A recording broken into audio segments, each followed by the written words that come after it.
Hello नमस्कार दोस्तों, स्वागत है आपका हमारे टेक्निकल आकाश यूट्यूब चैनल में। तो दोस्तों एसएससी जीडी की जो मैथ है उसके बारे में हम यहाँ पर डिस्कस करेंगे। जी हाँ दोस्तों, प्रॉफिट एंड लॉस के 4-5 क्वेश्चन हम इस वीडियो में डिस्कस करने वाले हैं। जी हाँ दोस्तों, उसी टॉपिक से हैं, उन्हीं टॉपिक से यहाँ पर हर एग्ज़ाम में एसएससी जीडी हो या चाहे किसी भी एग्ज़ाम हो, सब में जो है इन टॉपिक से क्वेश्चन आता है। जी हाँ दोस्तों, 5 टॉपिक हैं और 5 अलग अलग क्वेश्चन हम इस वीडियो में आपको देने वाले हैं। तो वीडियो को स्किप ना करो, अंत तक ज़रूर देखिएगा। दोस्तों ये क्वेश्चन इस तरह से पूछे जाते हैं कि काफ़ी सारे स्टूडेंट कंफ्यूज हो जाते हैं और इतनी शॉर्ट ट्रिक, जी हाँ दोस्तों, मात्र 2 सेकंड में हल करने वाली शॉर्ट ट्रिक आज हम इस वीडियो में जानने वाले हैं। तो वीडियो को एक बार पूरा ज़रूर देखिएगा ताकि पूरी जानकारी आपको स्टेप बाय स्टेप समझ में आ सके। आपको ज़्यादा दिक्कत लेने की ज़रूरत नहीं, क्योंकि हर बार जो है स्टूडेंट काफ़ी यहाँ पर टाइम लगा देता है, लेकिन ये जो है इसे ज़्यादा समय लगने वाला नहीं है। तो चलिए दोस्तों हम क्वेश्चन को स्टार्ट करते हैं। तो जैसा कि दोस्तों आप यहाँ पर पहला क्वेश्चन होम स्क्रीन पर देख पा रहे हैं, 20 वस्तुओं का क्रय मूल्य 25 वस्तुओं के विक्रय मूल्य के बराबर है, तो लाभ या हानि प्रतिशत ज्ञात कीजिए। जी हाँ दोस्तों, ये बहुत ही सिंपल क्वेश्चन है और आज हम इसे शॉर्ट ट्रिक के साथ हल करने वाले हैं। तो देखिए दोस्तों, इसे हम कैसे हल करेंगे। तो दोस्तों आपको कुछ नहीं करना है, बस इतना याद रखना है कि 20 वस्तुओं का क्या है यहाँ पर क्रय मूल्य। तो जो 20 वस्तुएं हैं उसका आपको CP 20 CP बराबर किसके बराबर है, ये बराबर है 25 वस्तुओं के विक्रय मूल्य के।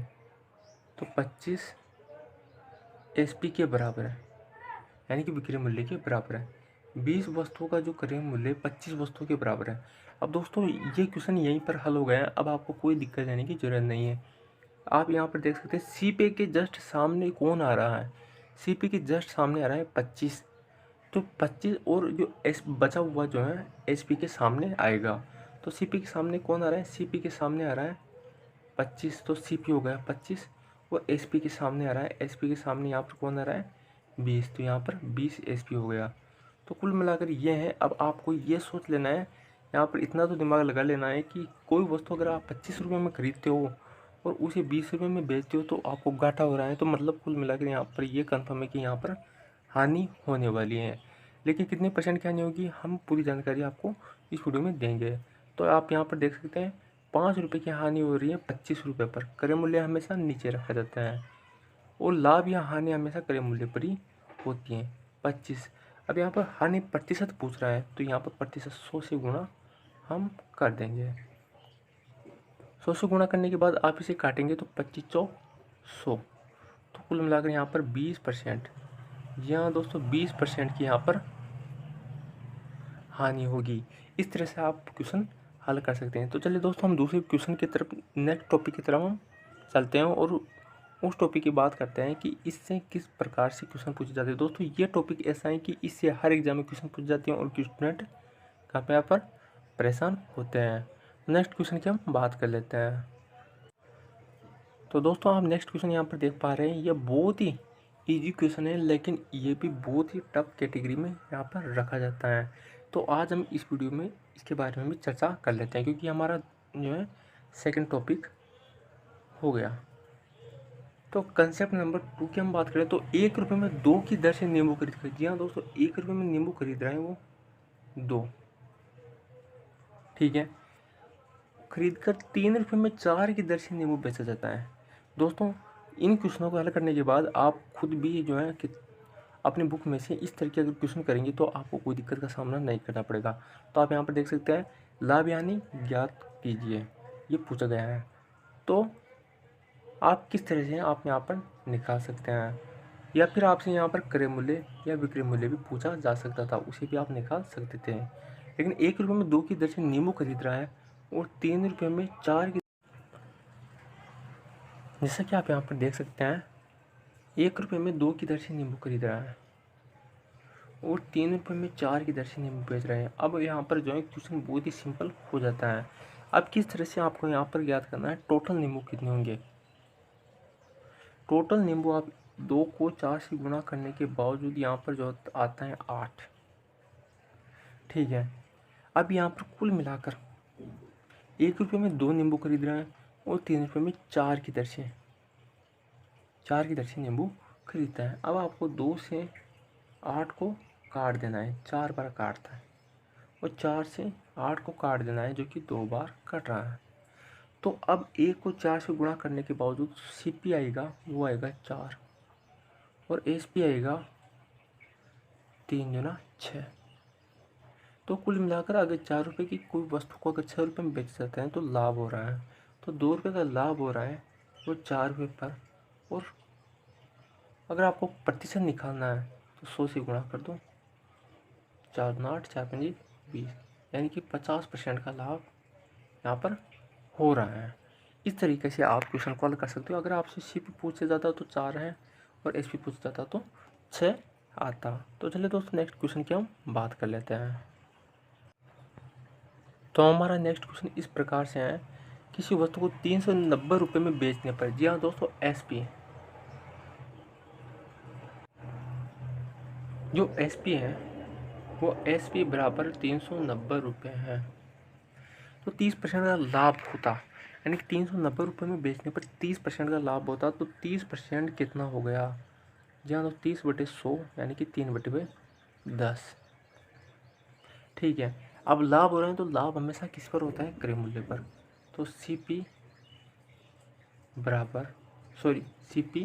और SP, यहाँ पर जो है 10 रुपये अगर क्रय मूल्य है तो उसे लाभ हो रहा है 3 रुपये का, तो मतलब 13।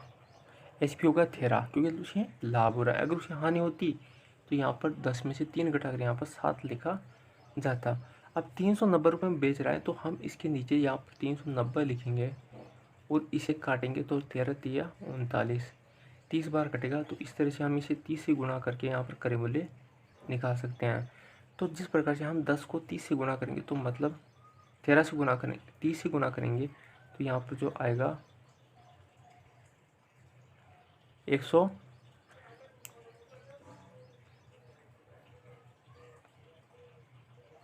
यहाँ पर 300 उत्तर आएगा। तो 300 ये वस्तु का क्रय मूल्य हो गया। अब इसमें ये पूछा गया है तो बताओ उसे कितने रुपए में बेचें कि 20% की हानि हो। अब 20% की हानि हो मतलब वस्तु तो वही है, लेकिन उसे कितने रुपए में बेचे कि 20% की हानि हो। अब आपको पता चली गया होगा कि CP बराबर हो गया 300, और 20% का लाभ प्राप्त करने, हानि प्राप्त करने के लिए अब उसे करना पड़ेगा 20/100 यानी कि 1/5। तो अब जो CP होगा और SP होगा वो इस तरीके से होगा 5, तो CP हो गया, और हानि प्राप्त हो रही है तो 1 करने के बाद यहाँ पर 4 हो गया। तो जो है यहाँ पर जो क्रय मूल्य था 300 रुपये, 300 काटेगा तो 5 छंगा 30, 60 बार कट गया और ये 60 बार कट गया यानी कि 240। तो कुल मिलाकर यह है कि उस वस्तु को यहाँ पर 240 रुपये में बेचा जाए तब जाकर यहाँ पर 20% की हानि होगी। तो चलिए दोस्तों हम नेक्स्ट क्वेश्चन की, नेक्स्ट टॉपिक की हम बात कर लेते हैं। हमारा नेक्स्ट क्वेश्चन कुछ इस तरह से है, किसी वस्तु को 560 रुपये में बेचने पर 40% का लाभ होता है। तो लाभ हमेशा क्रय मूल्य पर होता है, तो क्रय मूल्य ज्ञात करने के लिए पूछ रहा है। तो 40/100, 1/0 2/5 यहाँ पर आता है।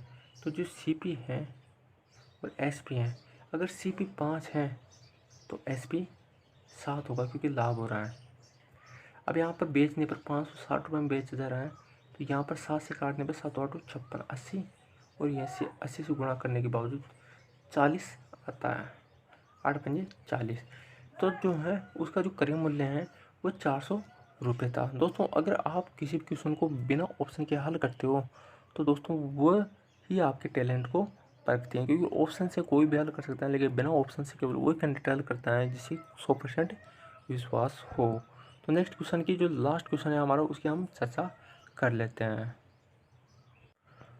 तो दोस्तों जब भी कोई आपसे इस तरह का क्वेश्चन पूछे कि किसी वस्तु को 5% लाभ की अपेक्षा 5% हानि पर बेचा जाता है तो 200 रुपये कम मिलते हैं, तो बताइए वस्तु का क्रय मूल्य ज्ञात कीजिए।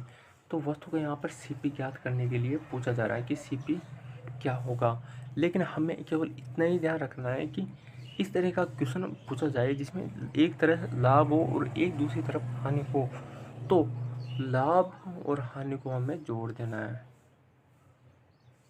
यहाँ दोस्तों लाभ हानि को हमें जोड़ देना है और बाकी की जो कितने परसेंट का कमी या वृद्धि हो रही है उसे हमें आगे लिख देना है।